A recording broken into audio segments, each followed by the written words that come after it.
나의 구주 삼고 성령과 피로써 거듭난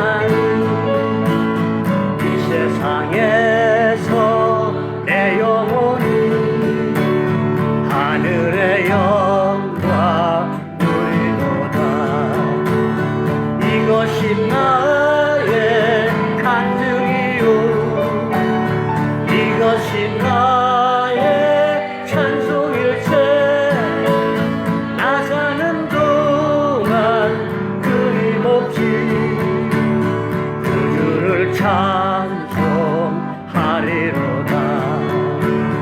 온전히 주께 맡긴 내 영 사랑의 음성 듣는 중에 천사들 왕래하는 것과 하늘의 영광 보리로다. 이것이 나의 간증이요 이것이 나의 찬송일세. 나 사는 동안 끊임없이 구주를 찬송하리로다. 주 안에 기쁨 누림으로 마음의 풍랑이 잔잔하니 세상과 나는 간 곳 없고 구속한 주만 보이도다. 이것이 나의 간증이요 이것이 나의 찬송일세.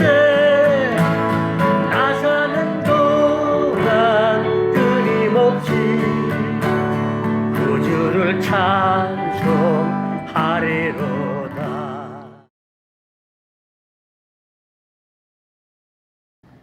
갈라디아 사람들이 이제 바울의 복음을 듣고 예수님을 믿기로 결정을 했습니다.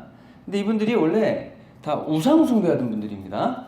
그러니까 이방신들을 믿고 살던 분들이기 때문에 이분들이 하나님을 믿게 되었다는 것 자체가 뭐 안 믿는 사람 입장에서는 뭐 종교를 바꿨네 정도로 보겠지만, 하나님을 믿는 사람들 입장에서는 그분들이 지옥 갈 운명이 천국 갈 운명으로 바뀌는 겁니다.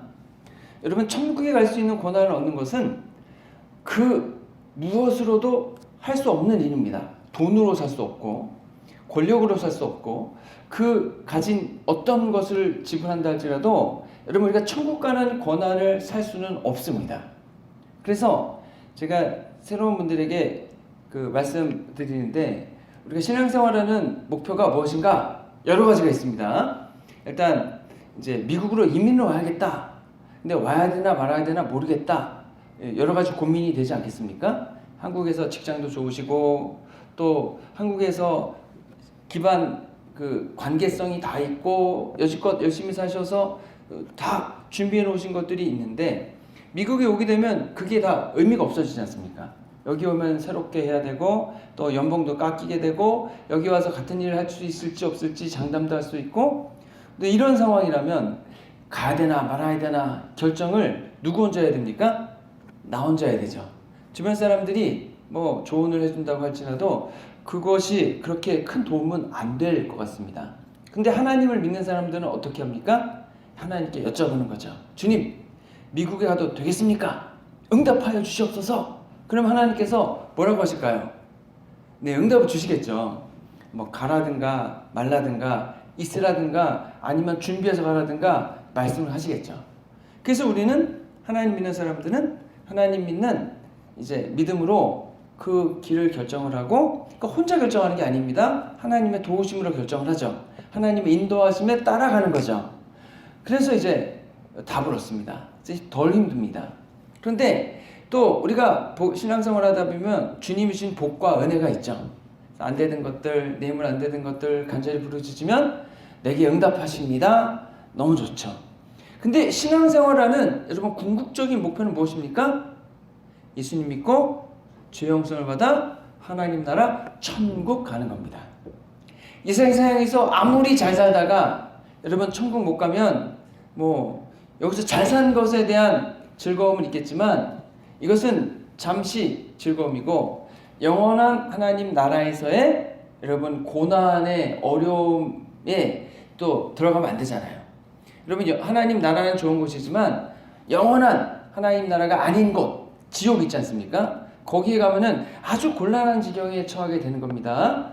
그래서 우리가 이 세상 살아가면서 가장 집중해야 될 것은 무엇이냐면 어떤 준비를 하냐면 여러분 하나님 나라 천국 갈 수 있는 준비를 하는 거죠. 그래서 우리가 어렸을 때 우리 조상님들 어르신들도 다 이 영원한 삶을 준비했습니다. 그래서 어떤 삶을 준비했습니까? 불교적인 삶, 유교적인 삶, 무교적인 삶, 무당에 가서 구태주고 고사 지내고 그런 또 조금 고상하신 분은 도교적인 삶.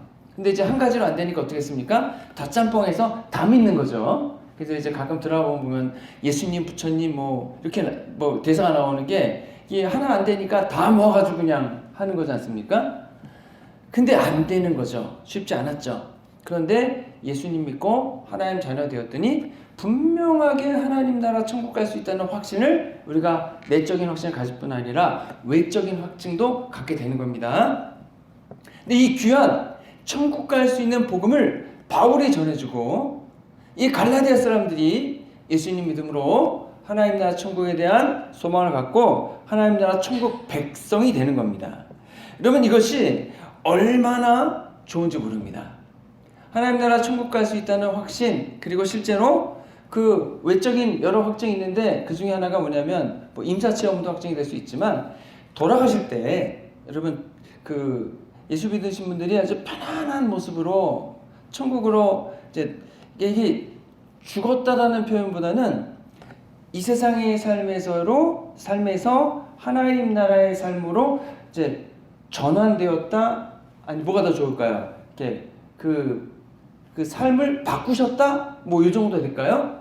그러니까 죽었다는 것은 완전히 끝났다는 것을 얘기하지만 사실 죽음은 새로운 삶으로의 시작이기 때문에 이렇게 변해가는 거죠.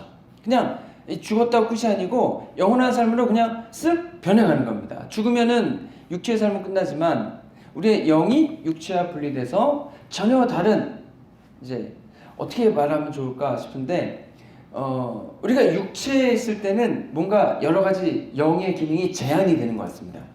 우리가 영적인 존재를 보지도 못하고 또 영적인 존재랑 대화하기도 어렵고 우리는 모르잖아요. 그냥 사람들끼리만 살지. 근데 죽어서 영이 육체에서 분리되면 영적인 존재이니까 그냥 영적인 존재들하고 다 이제 소통이 되겠죠.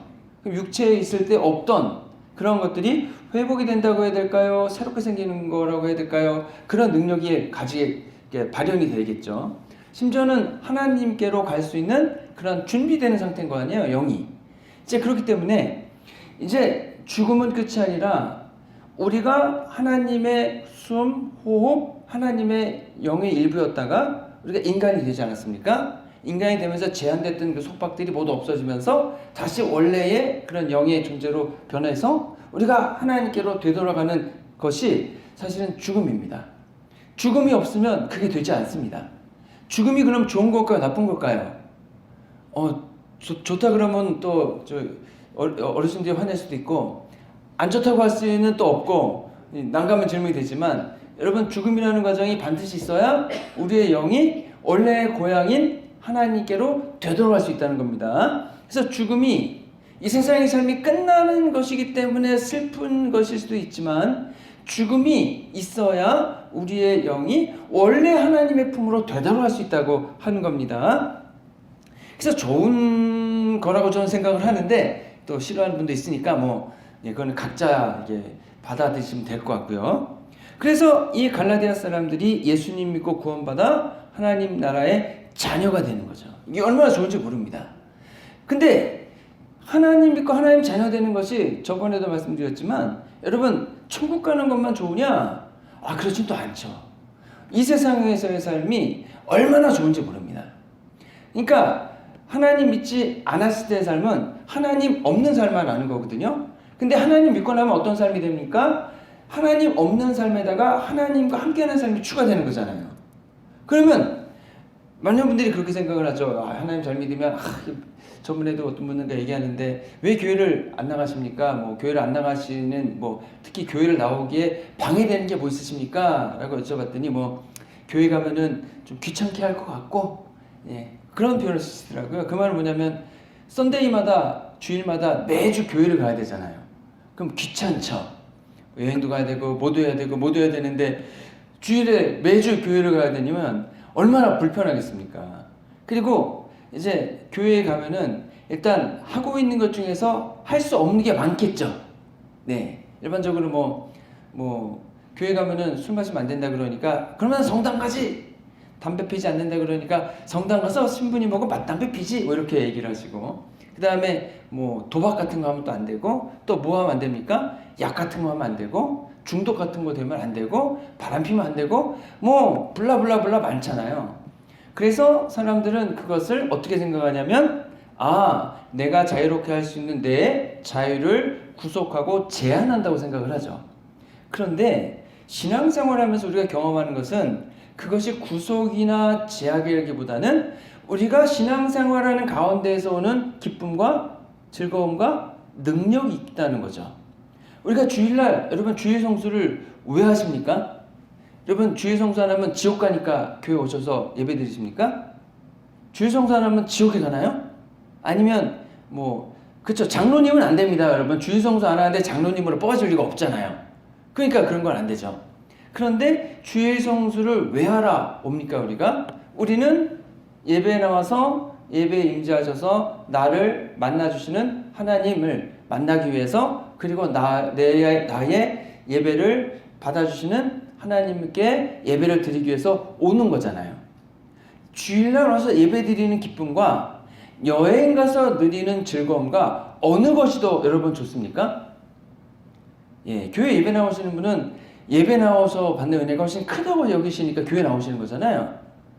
안 그러면 다 여행 가 있겠죠. 집에서 텔레비전을 보시겠죠. 근데 내가 예배 안 나오고 집에 있는 것보다 교회에 없는 것보다 교회에 와서 예배하는 것이 훨씬 좋으니까 오시는 거잖아요. 여러분 그런지 몰라도 저는 그래요. 일단 저는 교회 나와서 예배 드리는 것이 좋습니다.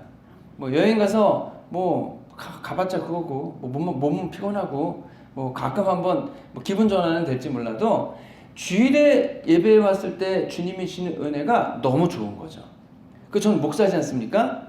저는 여러분이 경험하지 못하는 한 가지를 더 경험합니다. 그건 뭐냐면 말씀을 전하는 사람에게 주시는 은혜가 또 따로 있습니다. 근데 말씀을 전할 때 여러분 능력을 보여주셔야 말씀을 전할 거 아니에요. 말씀을 들을 때는 이게 필요 없잖아요. 그래서 말씀을 듣는 때도 주님이 말씀을 통해 은혜를 주시지만 말씀을 전하는 사람에게는 또 다른 은혜가 있거든요. 이 은혜를 경험하고 싶다 그러시는 분은 오셔서 전하시면 됩니다. 그러면 똑같은 은혜를 경험하게 될 거거든요. 그래서 우리 정주 같은 경우에 나중에 신학교 가서 말씀을 전하면 이게 뭔 말인지 알게 됩니다. 가라는 말은 아니고 갈 수도 있다는 거죠. 신앙생활하게 되면 여러분 우리가 주님이 내 일생에 들어오시면서 나의 삶을 주관하신다는 표현을 쓰는데 뭘 주관하시느냐? 슬픔이 있으면 슬픔을 느끼게 되는 내가 있는 거 아니겠습니까?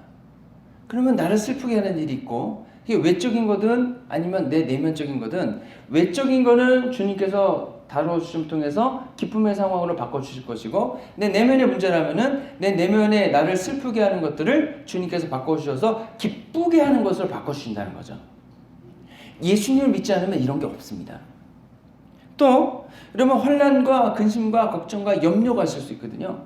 여러분 염려가 얼마나 사람을 피를 말리고 진을 빠지게 하는지 모릅니다. 근심이. 그런데 근심하게 하는 외부 상황이 있을 수 있고 근심하는 나의 습관이 있을 수도 있죠. 근데 이게 고쳐지지 않습니다. 염려증이라고 하고 우울증이라고 하고 그런 거죠. 근데 주님을 믿으면 주님이 성령님이 내 안에 들어오셔서 나를 환난과 근심과 걱정과 염려하게 하는 것들을 외부적인 것들을 해결해 주시고 내 내면에 문제가 있으면 내면을 고쳐 주시죠. 그래서 기쁨과 감사함이 있게 한다는 겁니다. 여러분 또 병자는 병이 낫습니다. 뭐 다 낫진 않아도 대부분 낫습니다. 악한 영들은 떠나가기 때문에 내 마음에 우울하게 하고 내 마음을 억누르던 것들이 여러분 사라지게 됩니다. 거기다가 성령님이 내 안에 계시면서 거룩한 영적인 능력을 부어주시게 되는 거죠. 그러면서 어떤 분은 방언을 하고 어떤 분은 예언을 하고 그리고 초자연적인 기적들이 일어나는 것을 우리의 눈으로 목격하게 됩니다. 경험하게 됩니다.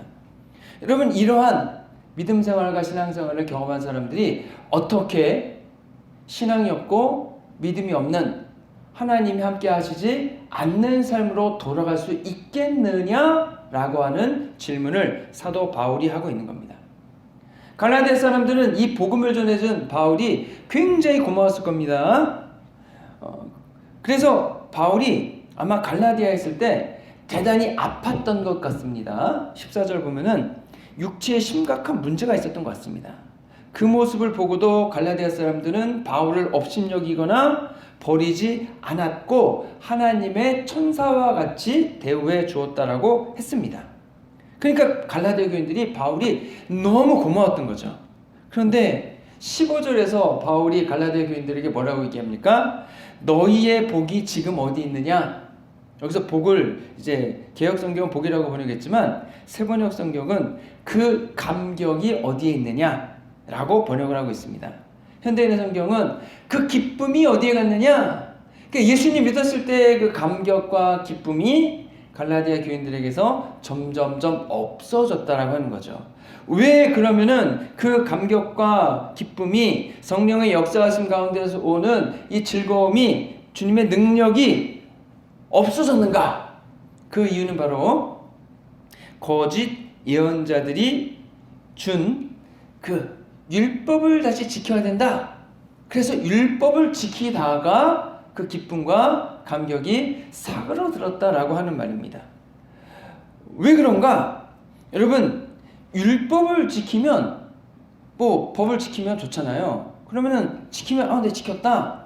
그러면 만족이 있고 평안이 있어야 되지 않습니까? 그런데 저번에도 말씀드렸지만 문제가 뭐라고 했습니까? 그 율법의 법조항들을 모두 지키는 것이 불가능하더라라는 겁니다. 예를 들면 여러분 안식일을 주일 성수를 한번 보겠습니다. 우리가 주일날 여러분 주일 성수를 해야 구원을 받는다 이렇게 생각해 보십시오. 그러면 여러분 주일 예배에 나가는 제일 목적이 무엇입니까? 주일 예배에 나가서 예배에 참석을 하고 빠지지 않아야 구원을 받는 겁니다. 그러면 예배에 나가는 것이 앞으로 무엇이 되냐면 주님을 만나고 주님께 예배하고 주님과 교통하고 나의 경배와 찬양을 주님께 올려드리고 그게 우선순위가 아니고 뭐가 됩니까? 가서 참석해서 출석부에 도장 찍는 게 우선순위가 됩니다. 도장을 딱 찍는 순간 나는 구원받은 사람이구나. 근데 여러분 주일 성수를 피치 못하게 못할 수가 있을까요? 없을까요? 있죠. 아플 수도 있고 또 친척이 왔는데 그 친척을 바라다 줄 수도 있고 아니면 피치 못한 사정으로 한국을 가셔야 되는데 그날이 꼭 주일이라 비행기에서 주일을 맞이할 수도 있고 그렇잖아요. 그러면 주일을 빠졌으면 어떻게 됩니까? 큰일인 거죠. 왜 큰일입니까?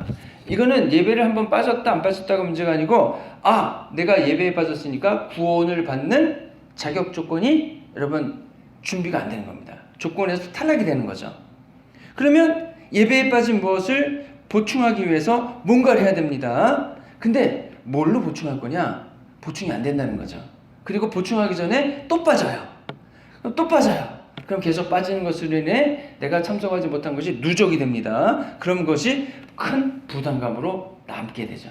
그럼 그 부담감이 기쁨과 은혜를 사그러뜨리게 만드는 겁니다. 근데 예배가 여러분 주일 예배만 있습니까? 수예배도 있죠. 금요 중보기도도 있죠. 새벽 예배도 있죠. 다 예배잖아요. 다 나와야 여러분 구원을 받습니다. 그럼 우리 교회에서 다 나와서 구원받을 수 있는 분이 누가 있을까요? 저요. 저는 받을 수 있습니다. 네. 여러분들은 이제 어떻게 할까 모르겠어요. 수요일에는 나오시지만 새벽 예배도 나오시고 다 나오시는 분이 여러분 계시긴 하네요. 근데 안 나오시는 분도 어떻게 해요? 이렇게 되는 거죠. 그래서 율법을 따르게 되면 의무감만 남게 되고 자발적으로 나와서 하나님 만나는 기쁨과 감사는 사라지게 된다. 그래서 주님을 믿고 구원받았을 때의 그 감격과 기쁨은 온데간데 없이 사라지고 율법을 지키지 못했다는 의무감만 남게 되었다라고 하는 겁니다. 자, 그렇기 때문에 여러분, 율법을 지키면 다 될 것 같지만 율법을 다 못 지킨다는 데 문제가 있고, 뭐 예배를 예로 들었지만 여러분, 하나님의 말씀은 어떻겠습니까? 기도는 어떻겠습니까? 헌금을 드리는 것은 어떻겠습니까? 율법으로 하나 다 따져 나가게 되면 그 율법을 다 지킬 수 있는 사람이 없고 나는 율법을 다 지키지 못한 범법자가 되어버린다고 하는 겁니다. 그래서 갈라디아 교인들이 바울에게 눈이라도 빼어주고 귀하게 여기고 사랑을 했는데 지금은 바울을 원수로 여기고 있다, 이렇게 표현하는 겁니다. 바울이 이런 것들을 정확하게 지적해 주니까 얼마나 싫겠습니까, 여러분? 사람들은 누구나 뭐 잘했다 라고 해줘야 여러분 좋아하지. 내가 잘못한 걸 알아요. 내가 잘못했죠. 근데 내가 잘못한 걸 알고 나 스스로도 인정을 하면서도 누군가 나에게 와서 너 잘못했어 라고 얘기하면은 싫어합니다. 그리고 나한테 잘못했다고 이를 부득부득 갈게 되는 거죠. 그래서 사실은 여러분, 주님이 우리에게 잘못했다라고 지적해 주시는 것은 누구에게 좋습니까? 나에게 좋은 겁니다. 지적을 받으면 왜 지적을 해 주시겠습니까? 지적받은 것을 알고 있으니까 그것을 고쳐서 다시 돌아오라, 회복하라고 우리에게 말씀해 주시는 거잖아요. 그래서 주님이 나에게 지적을 해 주실 때는 좋은 겁니다. 근데 우리는 어떻게 생각합니까? 나한테 지적을 하다니, 이럴 수가. 그리고 또 어떤 분이 이렇게 얘기하시더라고요. 내가 잘못한 거 아는데 목사님의 전달 방식에 문제가 있습니다. 좀 부드럽게, 좀 내가 잘 받아들일 수 있도록 그렇게 말씀하셔야지. 뭐 이렇게 직설적으로 이렇게 혼내듯이 뭐 목사님 다 시킵니까? 뭐 이렇게 그러세요? 뭐 그렇게 또 짜증을 내시더라고요. 근데 그건 이제 뭐 민망하니까 그럴 수 있긴 한데, 그게 중요한 게 아니고 주님이 나에게 말씀해 주신 것은 내가 거기서 되돌아서고 회복하여 원래의 참 기쁨과 감격을 다시금 되찾으라 라고 말씀하시는 거거든요. 그래서 바울도 욕을 먹을 각오를 하고 이제 갈라디아 교인들에게 참말을 한 겁니다. 올바른 길로 이끌어 주기 위한 거죠. 뭐 다른 목적과 의도는 없습니다. 바울이 원하는 것은 갈라디아 교인들이 처음 구원의 감격을 얻고 처음 복음 안에서 믿음의 자유함을 얻었던 것처럼 다시금 그 자유함을 회복하고 주님이 주신 복과 은혜를 회복하라는 거거든요. 그리고 또 이제 바울 같은 경우에는 이분들을 전도했잖아요. 갈라디아 교인들을 전도해서 복음을 전했기 때문에 내가 복음으로 하나님의 자녀로 너희들을 낳았다, 이런 표현을 쓰는 거거든요. 그래서 우리가 복음을 전해서 예수 믿은 분들에 대해서는 우리가 그 책임감을 갖게 됩니다. 여러분 다 경험하셨겠지만 내가 어떤 분을 전도했어요. 그분이 예수님 안 믿겠다고 막 하다가 어느 순간에 믿겠다고 하고 어느 순간에 교회에 나오고 어느 순간에 세례를 받고 하잖아요. 그러면 전도를 한 내가 그분에 대한 책임감을 갖게 됩니다. 그분이 더 잘 믿을 수 있게 도와주고, 또 그분이 교회 왔을 때 혼자 밥 먹으면 안 되니까 같이 밥 먹어주고, 또 믿음과 신앙이 성장해야 되니까 내가 옛날에 성경 공부 다 한 것에도 불구하고 같이 성경 공부하고 성경 공부하자 그러고, 또 예배 가자고 초대하고, 예배 한 주 빠지면은 마음이 막 급해지면서 무슨 일이 있나, 또 교회 안 나오면 어떡하나 기도하면서 연락도 하고, 그런 여러분, 내가 그분을 전도해서 예수 믿게 된 거에 대한 한편의 책임이 있거든요. 저는 이 책임이 좋은 책임이라고 생각을 합니다. 그래서 이 책임을 가진 것처럼 사도 바울도 갈라디아 교인들에 대해서 책임을 가지고 있는 거죠. 내가 복음을 처음 전해서 예수 믿은 분들, 이분들이 예수님 잘 믿고 믿음 신앙이 성장하여 굳건한 믿음을 세우고 다른 분에게 복음을 전할 뿐 아니라 하나님 나라 천국에 갈 때까지 잘 돌봐줬으면 좋겠다. 이것이 바울의 바람인 거죠. 근데 이제 거짓 선생들은 바울보다 더 열심입니다. 왜 더 열심입니까? 바울이 그 정도 열심을 해가지고 성도들을 잘 돌보고 있으니까 그것을 깨트리기 위해서는 바울보다 더 열심히 하죠. 근데 이분들에게는 장점이 있습니다. 바울은 계속 순회하면서 복음을 전하기 때문에 갈라디아 사람들과 같이 있지는 않죠. 그런데 그분들은 바울처럼 그렇게 하지 않고 자기들이 원하는 목적을 이루기 위해서 그 지역에 가가지고 그 사람들에게 찰싹 붙어가지고 이제 감언이설로 속이는 거죠. 올바른 길로 이끄는 것이 아니고 자기들의 목적과 이익을 얻기 위한 길로 이끌기 위해서 아주 열심을 다하는 겁니다. 그러면서 자기들의 교리를 가르치는 거죠. 처음에는 바울이 전한 복음과 거의 비슷한 내용을 똑같이 가르치다가 이제 서로 신뢰를 하고 서로 관계 형성 다음에 조금씩 다른 것을 이제 넣어주는 거죠. 그러면서 결국에는 믿음으로만 되는 것이 아니고 율법도 지켜야 된다, 이렇게 얘기하는 겁니다. 그리고 거기에 더해서 우리가 이런 일을 더 열심히 하기 위해서는 이런 것들이 필요하니까 우리를 지원하라, 이렇게 해서 자기들이 필요한 것들 다 얻어내는 거죠. 그래서 이제 사단마귀 악한 영들이, 여러분, 우리 하나님을 잘 믿는 사람들을 공격하는 무기 중 잘 쓰는 것 중 하나가 뭐냐면 분열입니다. 분열. 이제 사람은 누구나 생각이 같지 않죠. 이게 다양성이 있습니다. 다양성은 축복입니다. 사람들이 생각을 다 똑같이 하면 안 됩니다. 서로 다 다르게 해야 됩니다. 그래서 이 생각과 이 생각을 이제 서로의 장점과 단점을 나누면서 서로 좋은 것을 도출해서 하나로 좋은 방향으로 나가야 됩니다. 근데 다양하지 않으면 생각이 하나가 되면 어떻게 됩니까? 이 다양성에서는 축복이 없어요. 그냥 다 이거면 이거밖에 없는 거죠.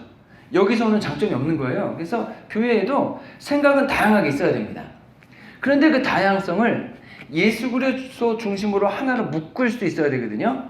그러니까 내 생각의 차이와 이 생각의 차이가 예수 그리스도의 생각이 중심이 돼서 차이점들을 예수 그리스도 안에서 통일성을 가지고 나가게 만드는 게 우리의 신앙의 중요한 그 일치를 이루는 거거든요. 근데 이러한 다양함이 있기 때문에 이제 이 다양함을 그 악한 사람들은 차이로 만듭니다.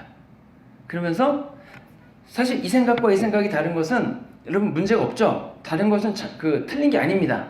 근데 사단은 저 생각은 너의 생각과 다르지. 다른 건 문제가 없는 겁니다. 근데 뭐라고 하냐면 너의 생각과 다르니까 저 사람은 너의 생각에 반대하는 거야. 그러니까 너를 찬성하지 않는 거야. 네 생각이 통과되지 않으면 너는 무시를 당하는 거야. 그러니 네 생각을 끝까지 고수하고 네 생각이 통과되도록 해야 돼. 이렇게 바라보게 합니다. 그런 거 아니거든요. 이 의견이 있고 이 의견이 있으면 여러분 두 의견이 다르잖아요. 이 두 의견이 다른 건 당연히 다르죠. 사람이 다른데 어떻게 의견이 똑같을 수 있어요? 똑같으면 어떤 겁니까? 획일화되는 거죠. 대신에 이 의견과 이 의견이 다른 거지 틀린 건 아닙니다. 내 의견이 채택이 될 수도 있고 채택이 되지 않을 수도 있는 거예요. 아니면 이 의견 얼마와 이 의견 얼마가 하나가 돼가지고 한 의견을 새롭게 도출해내는 게 제일 좋은 거죠. 이게 해겔의 변증법이잖아요. A, B가 만나 C로 가는 거잖아요. 그래서 우리가 이 의견을 하나로 만드는 게 중요한 거지 내 의견이 100% 반영되는 게 중요한 게 아닙니다. 그리고 100% 반영되면 안 됩니다. 왜냐하면 누구 의견이 100% 반영돼야 돼요? 예수님의 의견이 100% 반영돼야 되지. 내 의견이 100% 반영되면 예수님 의견은 어떻게 해요? 내 의견이 예수님 의견하고 100% 똑같으면 모르겠지만 똑같을 일은 없습니다. 앞만 봐도 없습니다. 그러면 중요한 것은 예수 그리스도의 의견을 놓고 내 의견을 맞춰가는 거죠. 그래서 예수님의 의견과 맞은 내 의견의 몇 프로만 남고요. 안 맞는 거는 내려가는 겁니다. 그래서 이제 예수님의 의견에 맞추는 거고, 그 다음에 교회의 팔러시에 맞추는 거고, 그 다음에 교회의 그 팔러시를 정하는 여러 리더들 그룹 있잖아요. 그 리더들 그룹에 내가 맞춰가야 되는 거고, 이렇게 가는 거죠. 근데 거짓 사람들은 항상 그것은 아니다, 잘못됐다, 네 의견만 맞다, 네 의견을 이제 통과시켜라. 그리고 나 혼자 안 되면은 주변 사람들에게 가서 이제 네 편을 만들어라. 그래가지고 이제 분열을 만들게 되는 거거든요. 물론 여러분 잘못된 것에 무조건 동의라는 건 아니고 하나님 말씀에 비추어서 맞는 가르침이 무엇인가를 분별하고 구별해서 그 말씀을 따라 가는 거죠. 그래서 이제 사실 교회에서 뭐 우리가 문제 생기는 것 중에서 여러분 뭐 그 죽고 사는데 문제되는 일이 뭐 별로 없죠. 예를 들어서 뭐 교회 병기를 바꾸느냐 안 바꾸느냐 뭐 죽고 사는 문제는 아니잖아요. 네. 뭐 바자회 때 만두를 팔 거냐 고추질 만두를 팔 거냐 안 팔 거냐 뭐 죽고 사는 문제 아니잖아요. 그런 거로 싸울 필요가 있다 없다? 없다. 근데 실제로는 싸운다 안 싸운다? 싸운다. 예. 김치를 5명이 담그시는데 맨 마지막에 간을 누가 보느냐 가지고 우리는 치열하게 싸우지 않습니까? 왜냐면 이게 다 각 도에서 오셔가지고 도마다 담그는 방법이 다르시잖아요. 그러면 맨 마지막 간을 내 입맛에 맞게 담가야 내 입맛에 앞으로 쭉 맛있는 김치 먹을 건데 다른 도분이 그 마지막 맛을 보면 어떻게 돼요? 아, 그 도 맛이 되니까 이게 내 입맛에 안 맞잖아요. 그러니까 맛없다고 하는 거잖아요. 근데 그렇게 따지면 뭐 너무 어렵죠. 그래서 그냥 저에게는 사모님 보고 당신이 다 간 보고 요건 다 사모님이 드실 수밖에 없습니다. 우리 뭐 이렇게 나가긴 하지만 뭐 경상도식 김치가 됐던 충청도식 김치가 됐던 전라도식 김치가 됐던 그게 뭐 죽고 사는데 지장이 없고 천국 가는 데는 아예 지장이 없고 그렇잖아요. 그런데 이 갈라디아 교인들의 이 문제는 구원과 관련된 문제입니다. 구원. 율법을 따라 구원을 받을 거냐 믿음으로 받는 구원이냐 이 문제이기 때문에 바울은 거짓 선생들의 이 잘못에 대해서 아주 집중적으로 얘기를 하는 거죠. 그래서 우리는 여러분 교회 와서 이제 어떤 이제 어려움이 있을 때 그 문제가 뭐 죽고 사는 문제냐 이 말은 무슨 문제냐면 우리를 천국에 가게 하는 데에 지장이 있게 하는 문제냐 아니냐 이 질문을 하는 겁니다.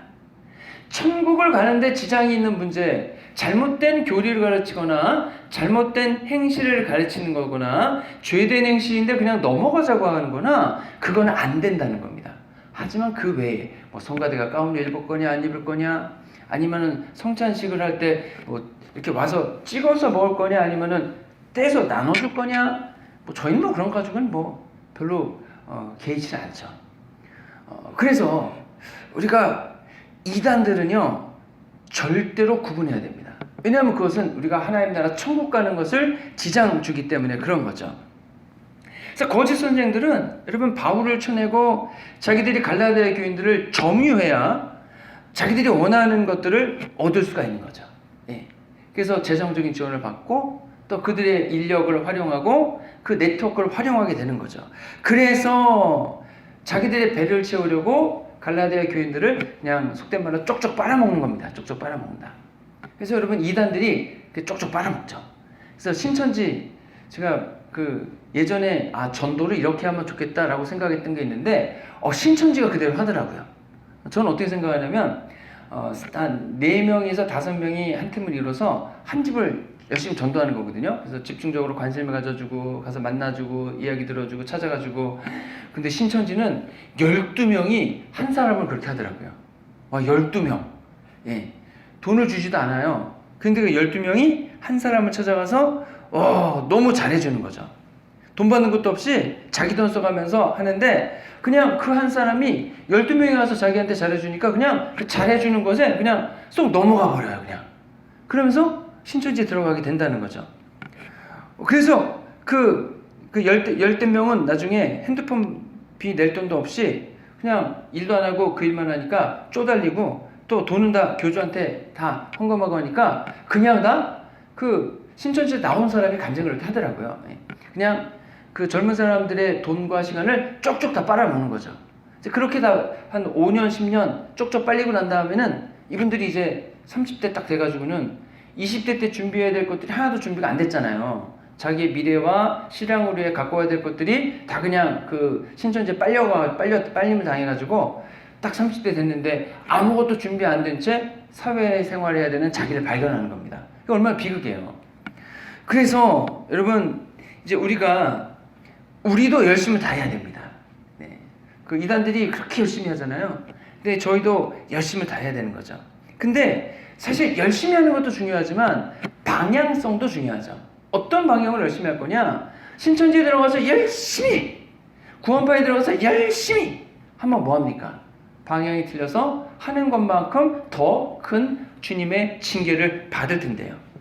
그래서 우리가 방향이 틀리면 여러분 사탄이 원하는 일을 하는데 열심히 다하면 하는 만큼 더 큰 화가 되어 그 화가 나와 나의 공동체로 돌아오게 될 겁니다. 그렇기 때문에 우리는 좋은 일에, 주님이 원하시는 일에, 올바른 일에 열심을 다해야 됩니다. 너희의 복이 어디 있느냐? 너희가 구원받았을 때의 감격과 기쁨이 어디 있느냐? 여러분, 주님은 그 감격과 기쁨을 회수해 가신 적이 없습니다. 빼앗아 가지도 않으십니다. 우리 주님은 저희들에게 그 감격과 기쁨을 더 부어주시길 원하지 조금이라도 아까워하지 않으신다는 거죠. 더 부어주시지 못해서 너무나 안타까운 마음을 가지고 계신데 그 복과 여러분 기쁨이 즐거움이 없다면 그것은 나에게 있을 수 있다는 겁니다. 주님이 부어주신 복과 은혜가 내 안에 가득 차지 못하도록 막고 있는 무엇인가가 있는 겁니다. 갈라디아 교인들은 율법을 지킴으로 구원을 받는다는 잘못된 길로 간 것이 문제였고, 그러면 나에게 이걸 정의해 봤을 때 내가 너의 복은 어디 있느냐? 주님 물으실 때 너의 감격과 기쁨이 어디 있느냐? 라고 물으실 때 주님 내 마음에 감격이 별로 없고 내 마음에 기쁨이 별로 없습니다 라고 하신다면 여러분 그걸 또 이게 드러내고 그러세요 목사님? 왜 나한테 지적질 하세요? 그렇게 보실 게 아니고 그렇구나. 그러면 나에게 기쁨이 없고 감격이 없는 이유는 무엇일까? 여러분 진지하게 스스로 주님과 함께 주님 앞에 나와 살펴보셔야 됩니다. 주님이 주신 복과 기쁨, 그것을 다시 찾기 위해서 나는 무엇을 해야 하는가? 예전에 내가 복과 은혜, 기쁨이 충만할 때 그때 나는 무엇을 했었나? 그때를 되돌아보면서 그때 했던 믿음과 신앙생활을 다시 회복해야 되는 거죠. 분명히 예전에 은혜와 기쁨이 충만했을 때는 아마 열심히 기도하셨을 거고 열심히 말씀 보셨을 거고 또 열심히 예배 나오셨을 것이고 열심히 여러분 선한 믿음의 일들을 하셨을 겁니다. 사랑을 실천하고 성도를 돌보는 일에 열심히 하셨을 겁니다. 그렇게 열심히 하시니까 주님이 복과 은혜를 더 부어주신 거니까. 근데 지금 예전에 했던 거와 같이 하지 않는 뭔가가 있지 않을까 싶기도 하고 또 이런 경우도 있긴 해요. 여러분, 하나님께서 나의 믿음과 신앙을 굳게 세우시기 위해서 지금 테스트하는 과정일 수도 있죠. 주님 나에게 이제 과제를 주시고 이 과제를 이제 한번 좀 풀어가 봐라. 그 과제가 어떤 거냐면 기도를 많이 안 하시는 분에게는 하루에 이 정도 기도했으면 좋겠다. 아니면은 사랑을 실천을 하기 원하시는 분은 네가 싫어하지만 누구누구와 함께 화해하고 함께 사랑을 읽어왔으면 좋겠다. 이런 과제를 주실 수도 있고 여러 가지 계기가 있을 수 있죠. 근데 이런 경우는 좋은 훈련이고 좋은 계기입니다.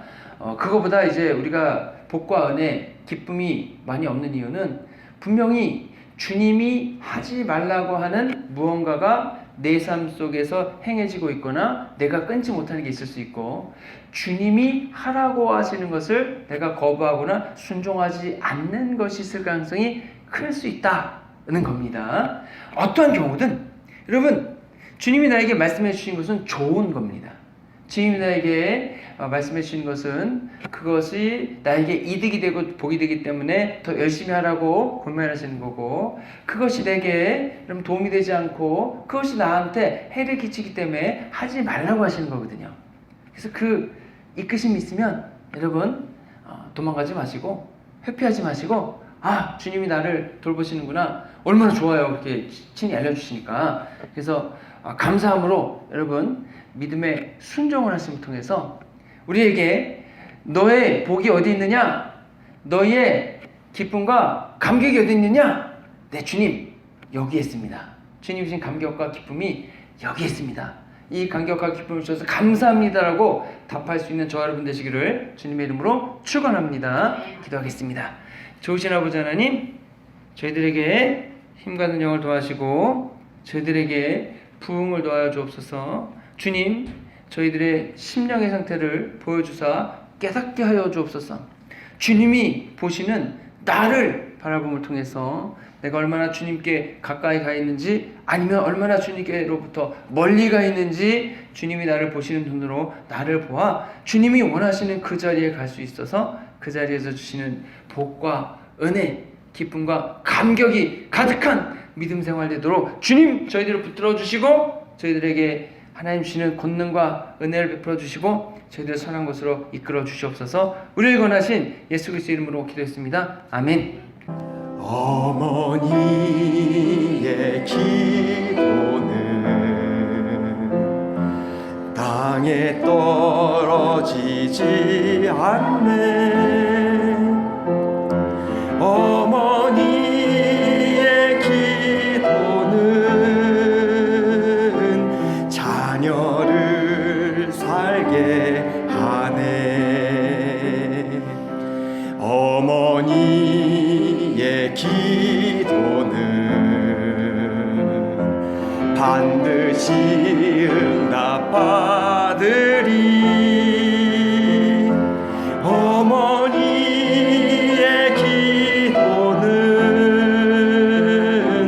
기적을 일으키네. 눈물로 뿌린 기도의 씨앗 기쁨의 열매로 거두리. 눈물로 심은 기도의 씨앗 하나님 기억하시리.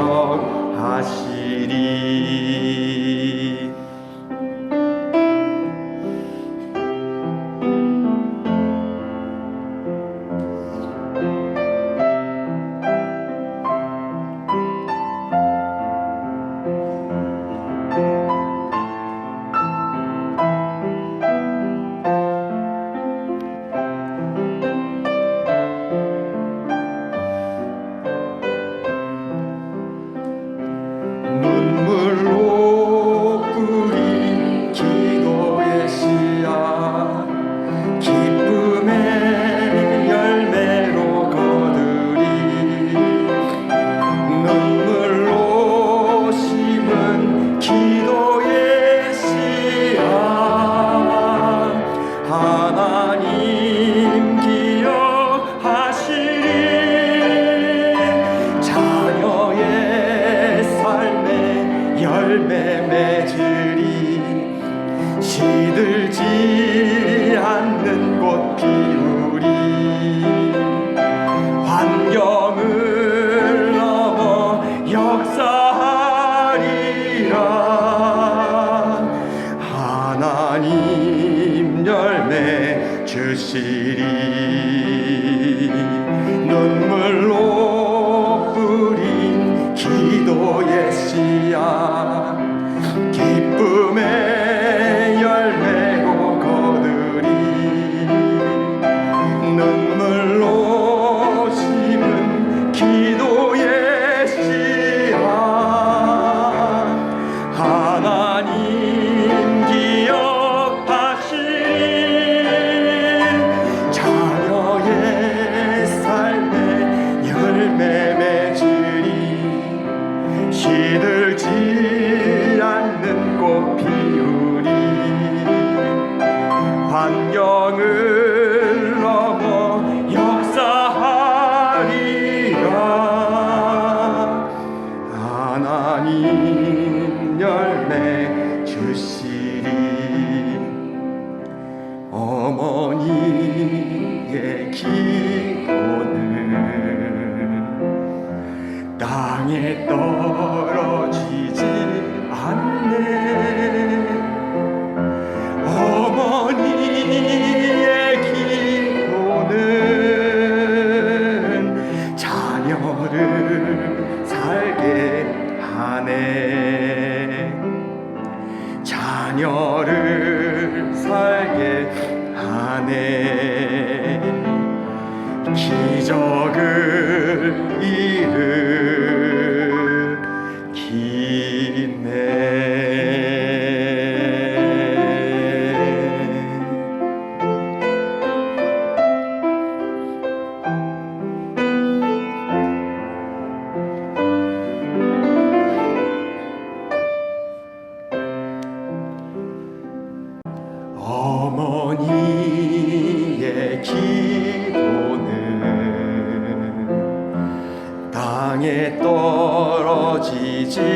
않네. 어머니의 기도는 자녀를 살게 하네. 어머니의 기도는 반드시 응답받으리. 어머니의 기도는 기적을 일으키네. 눈물로 뿌린 기도의 씨앗 기쁨의 열매로 거두리. 눈물로 심은 기도의 씨앗 하나님 기억하시리.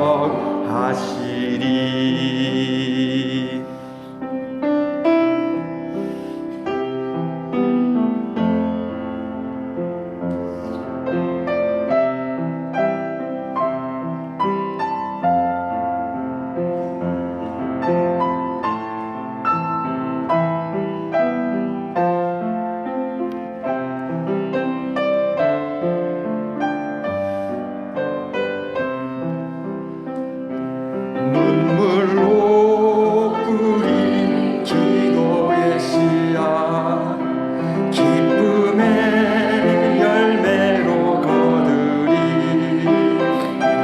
눈물로 심은 기도의 씨앗